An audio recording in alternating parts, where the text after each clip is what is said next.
Welcome to episode number 30 of Broad Street Fanatics. I am here with Fox 13 Seattle, Alyssa Charlston, and I'm really excited to talk to her today about what's going on in the sports world. So welcome.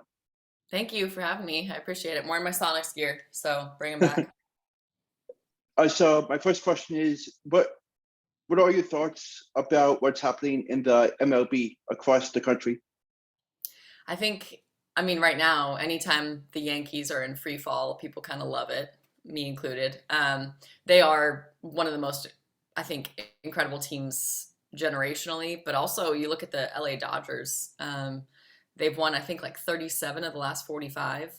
I don't know who is going to keep pace with them because obviously the Yankees have shown that they can't. The Dodgers have like an 18 or 19 game lead in their division. So it's cool to see greatness. I think that's really exciting, especially from like the Yankees and the Dodgers at the top of both of those leagues. Anytime Aaron Boone is like slamming his fists in press conferences, I think that's always entertaining, and Yankee fans losing their minds. And I joke, but it's out of jealousy because the Mariners haven't made the playoffs since 2001. So I think what the Dodgers are doing in particular is really, really exciting because they've done it for a long time. And the Orioles are a great story too. They've really turned things around after having a lot of success and then having no success for several years. And now they're doing something special. So, and then up here in the Northwest, obviously the Mariners had us all really pumped up in that 14 game win streak. So baseball, I really feel like this year in particular, it's a great question that you asked because I feel like this year in particular, since before COVID, is really picking up this year. It's really garnering a lot of attention. And maybe that's bias here in Seattle just because the Mariners have been, above 500 for a while and legitimately fighting for a wild card spot. What are your thoughts on the Mariners? Like in the next couple of weeks, what do you think will happen? I think they're kind of making it really more interesting than they need to. Right now, I did a show with Bucky Jacobson, who's a former Mariner and a current radio host after their loss to the Athletics, which the Athletics are the second worst team in baseball, and the Mariners just dropped 2 of 3, which is uncharacteristic because they've been taking care of those series for the most part that they should be winning, but um, they're having a couple guys have struggles in August, and it's Bucky called it the dog days of August, and I've heard baseball players call it that too. Ty France, his numbers, I think he's having the worst month of his career in terms of batting average. He's like 145, Mhm. and you look at his OPS throughout the year. This year, he's almost always above 830 or 850 even, and now he's in the 500s. So he has really struggled at the plate since returning from his injury. And then Logan Gilbert is not the guy that we are accustomed to seeing. He's way over his typical innings amount. I think he's over like 20 from last year, and his strikeouts or per 9 innings are way down, which is a bummer because this starting rotation really needs to be as sharp as possible, especially when you have guys that kind of fluctuate with great games and not so great games. Robbie Ray, I think Joe Fan wrote a great article yesterday about if the Mariners are the second place wild card and they have to, or even the third, sorry, if they're the second wild card, they'd have to play the first place wild card at their place. So if the Toronto Blue Jays are the first place wild card and they're not allowing unvaccinated players, from what we know, Robbie Ray is not vaccinated. So you've got an ace in Luis Castillo for sure, but who else do you play in that series, that quick series? So they have to be really sharp, but they're going to make it interesting, Alex. So moving to football, what are your thoughts on how the Seahawks are looking this preseason? After the last preseason game, I think there's a lot of negativity. I don't know. I don't know. Did you enjoy watching that game very much? I didn't get to see any of it. Okay. Yeah. If you look at the highlights, Alex, it's not very impressive. And the thing that is tough is you're deciding between two backup quarterbacks, and that's what they've been. Like Mhm. Drew Lock still has something to prove because he was drafted in 2018. He's had a coach that didn't really believe in him, and that's when people say that, and you see that on Twitter that Vic Fangio didn't believe in Drew Lock. It's so true. I looked up quotes that he said, and he right out of the draft he said he was a pitcher that doesn't know how to pitch. So Mhm. if you don't have a coach that believes in you, that's really tough. And he had 2 different offensive coordinators in the time that he was there. So I think we still have to see what Drew Lock can do. But Geno is still in the lead. He was shut out by the Chicago Bears in the time that he was playing. And I don't care if you don't have starters on if you're not working with your starters the whole time. He only had 1 drive with Tyler Lockett and DK Metcalf. His numbers will go up, but you got to put some points on the board because you're going against second string defense for the most part. So if Geno isn't able to kind of figure it out and take over that role and put more separation, it's his job to lose. That's what most people believe. Drew Lock would have to go out and take it because I think Pete Carroll loves Geno's experience and the fact that he can kind of trust him. He knows him. Drew Lock has to come in and prove that he's unbelievably good and that what he could do, his potential outweighs any potential mistakes. And so the offense worries me, 100% worries me, just because of the quarterback alone. The running game has to be basically elite if they're going to make the playoffs. Tyler and DK are going to do their thing, but if they don't have a quarterback that can get them the ball, how effective are they going to be?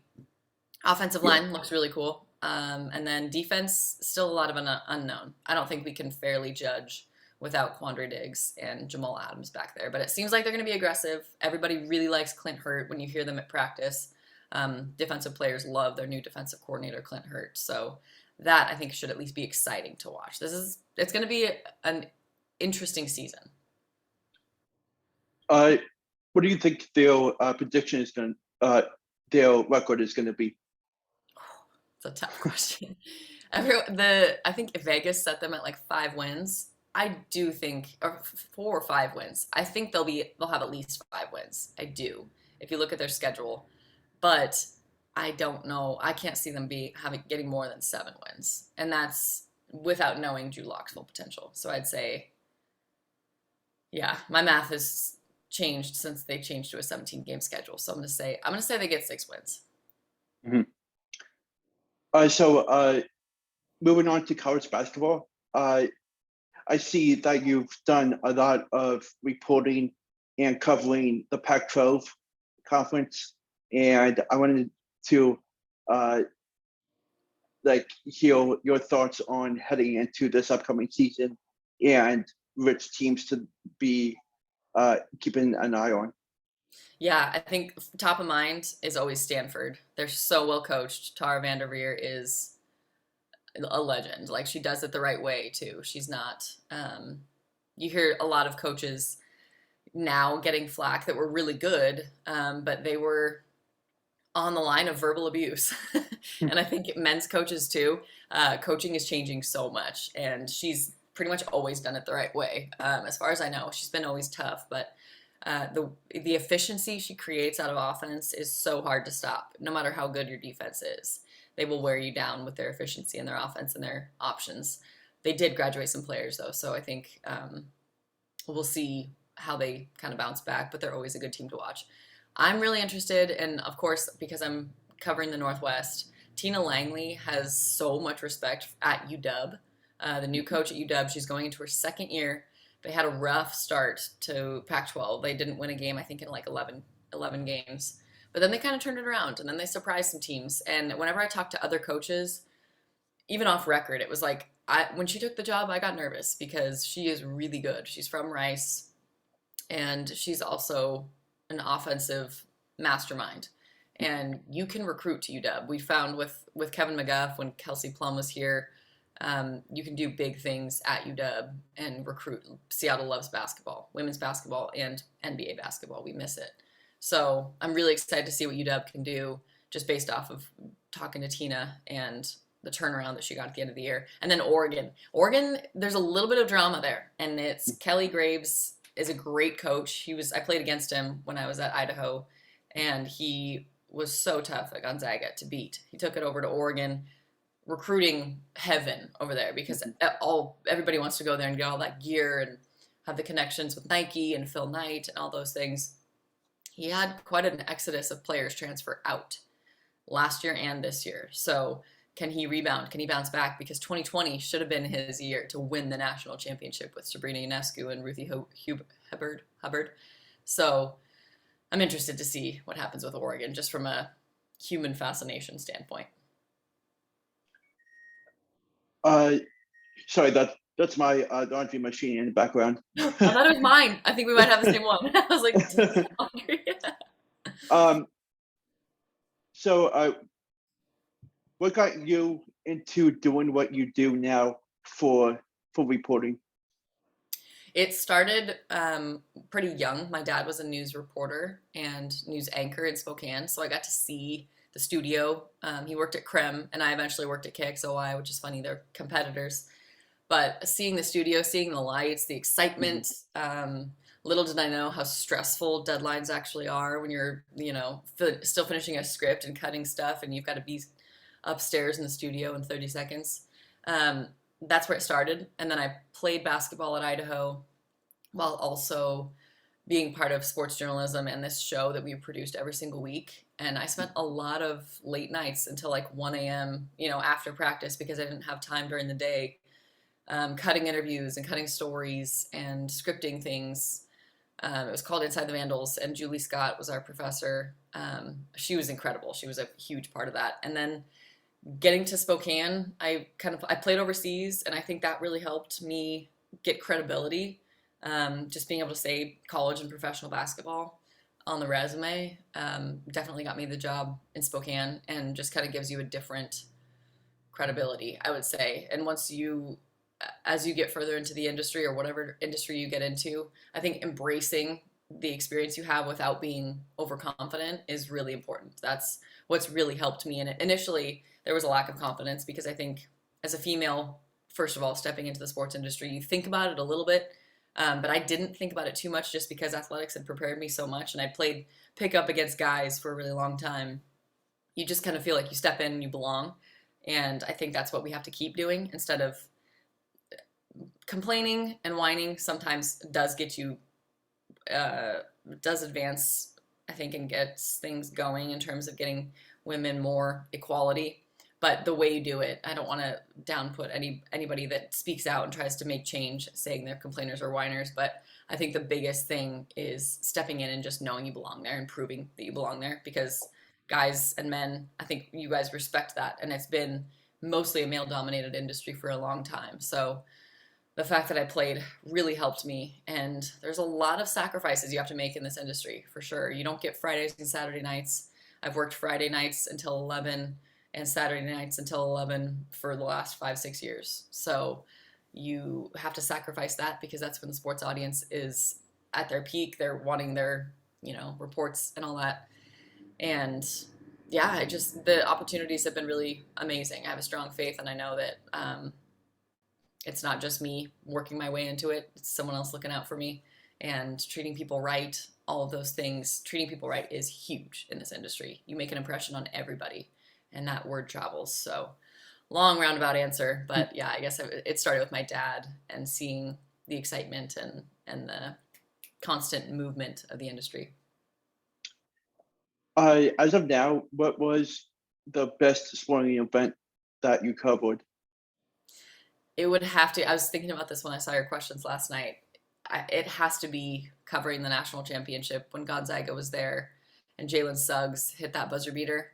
Mm-hmm. I got to go because COVID kind of put me out of a job. I had a contract extension with KXOY. They were wonderful. They did everything they could, but with no sports, it's like, we can't have two sports people. It makes no sense. And I was trying to figure out what to do in midway through, probably like 4 months into the pandemic, and started working with Pac-12 networks, and then also got a job with Gonzaga to kind of produce more social media content. So I did Instagram lives and stuff like that, which is risky because you never know who's going to come on and comment and put weird stuff there.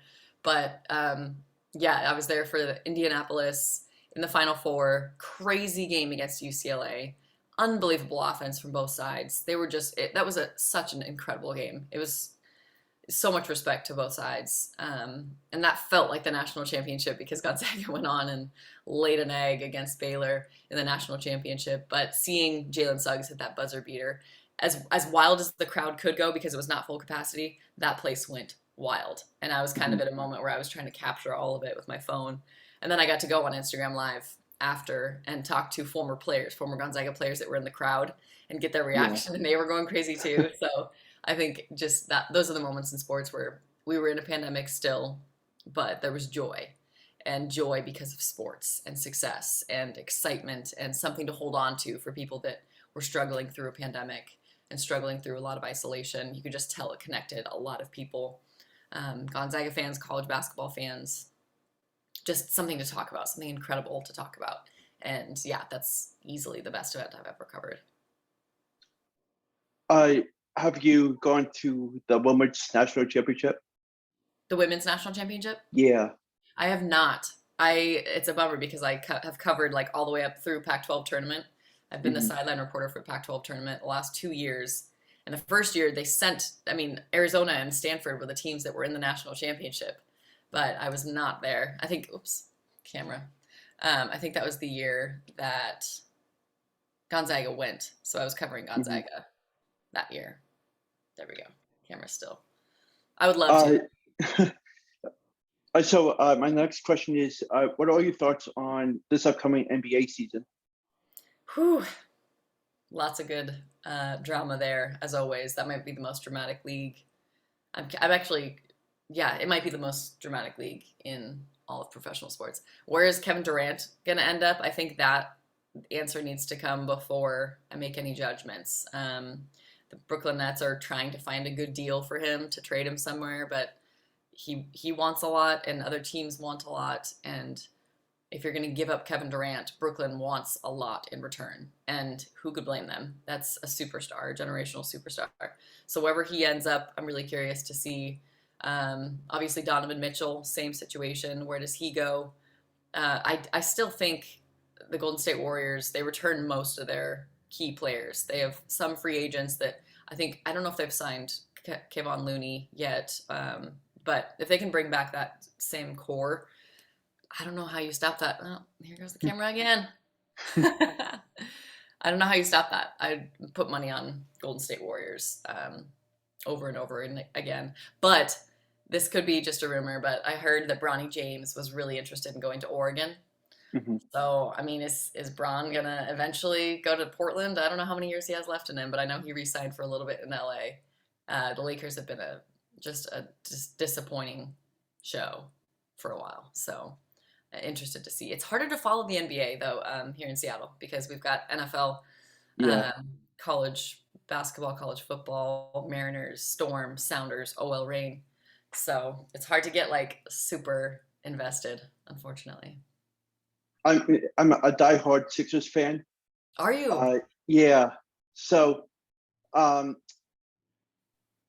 sorry, that was my co-host. Oh, um, so I'm a really big Tyrese Maxey fan, and Embiid.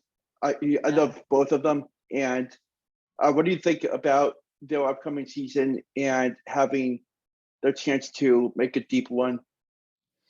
Well, I I definitely love the post presence that Embiid brings. I feel like he brings back that down low center that also now can really shoot mid range as well.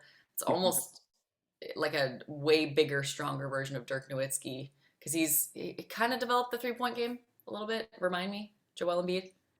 Uh, yeah, he's kind of like one of them on the team. I Okay. mean, like he's more of a paint inside the paint guy, but he can still shoot.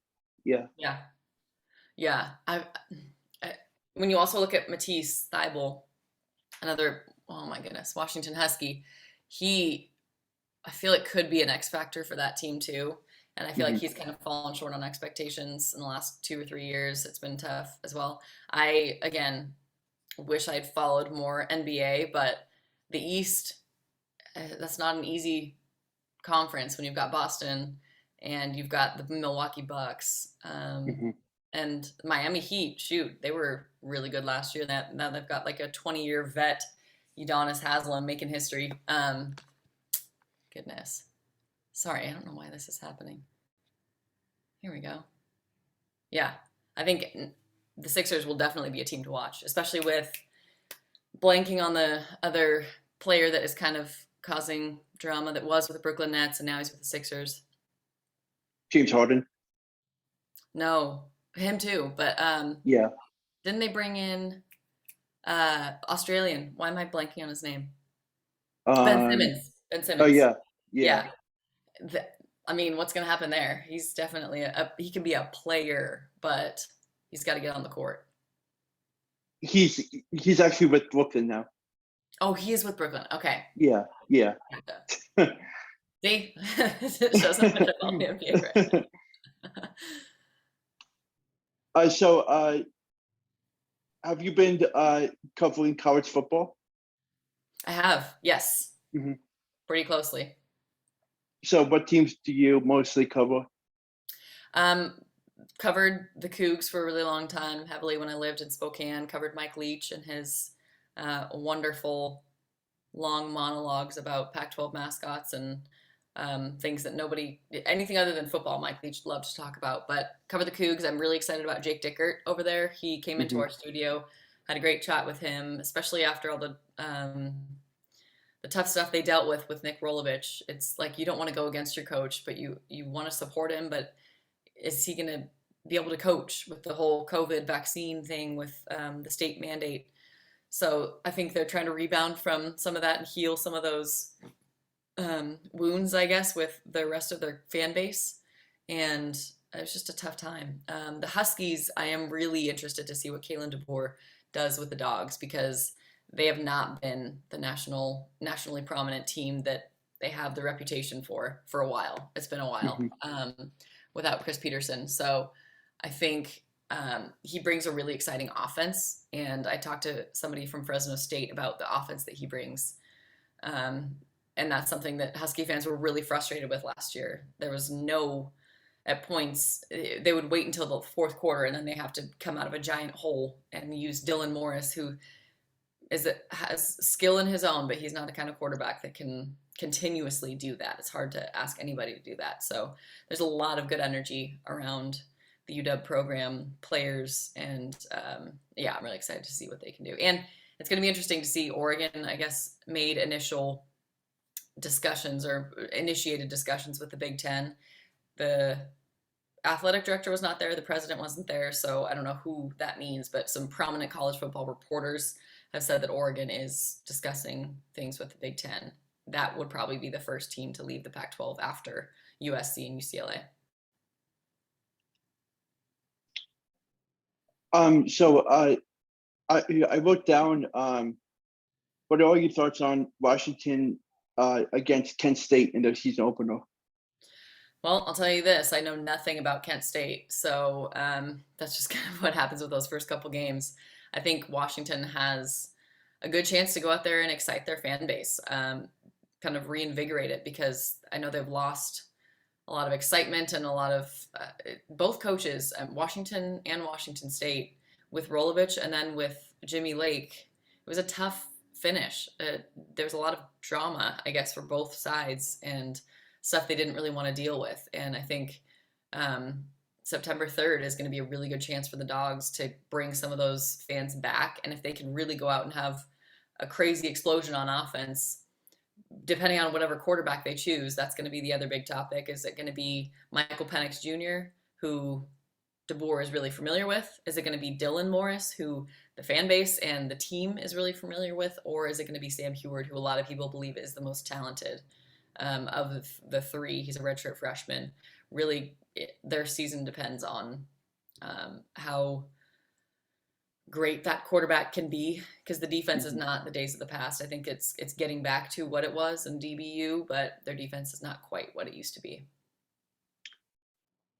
So are you going to be covering any college football games this upcoming season?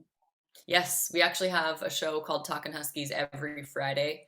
It's going to be 7 or 7:30 on Fox 13, depending on when they play. But I have an analyst, Terry Holloman, who was a running back for the Huskies around the time right after they won the co-national championship in '91. So he's our analyst, and we talk Huskies for a half hour every single Friday. We also talk Cougs every Saturday with our sportscast. So we definitely keep our eyes on the Washington schools for sure. which team in the Pac-12 do you think will be the biggest threat? I think Utah. Utah is still the most solid defensively, and they've got such a solid coach that creates a really good culture. Kyle Whittingham is just tough. The Utah Utes are just tough. And anytime you have a team come in and challenge a school like Oregon, and just hand it to them twice in one season, it wasn't even competitive when they played Oregon, and Oregon was the top team in the North. So I think Utah, I'd put money on. USC is going to have a whole new energy with their new coach, Lincoln Riley. And I don't think they're going to be a dominant team yet because he needs a year or two to really establish. But I know he's got a great quarterback that he got to transfer. So I would say Utah, USC, and then Oregon with Dan Lanning, a coach from Georgia. They get tested right off the bat against Georgia. So that's going to be really interesting to see where they stack up, where they measure up, and how big and physical they can look against an SEC team. I'm a really big Big Ten guy, and what are your thoughts heading into this season surrounding the Big Ten Conference? Well, they're sure going to make a lot of money in a couple years.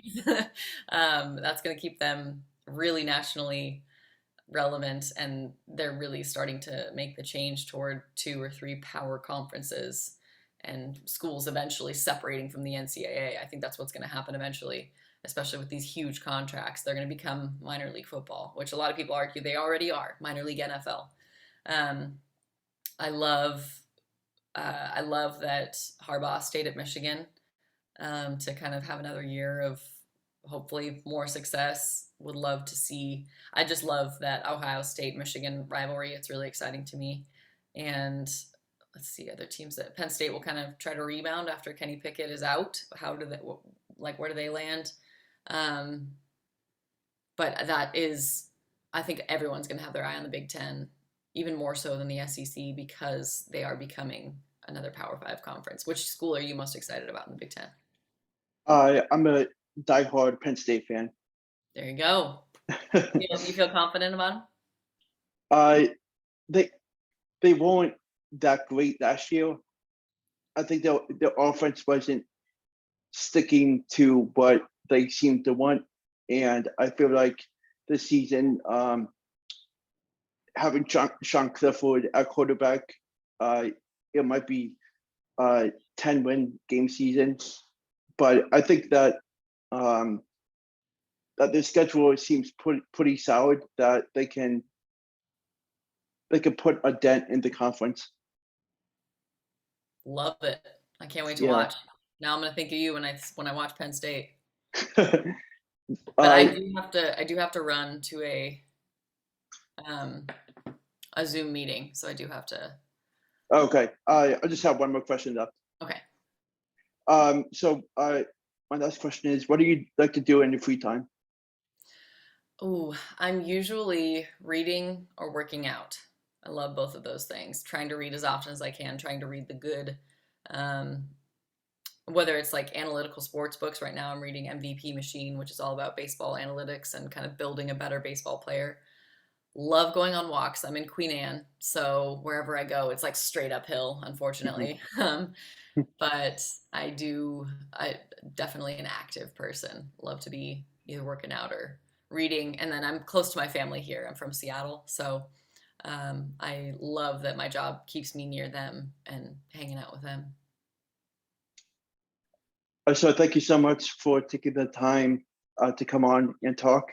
And I hope to do another episode with you, with my other co-host. I would love to. And thank you so much for having me on. This is a great conversation. Thank you.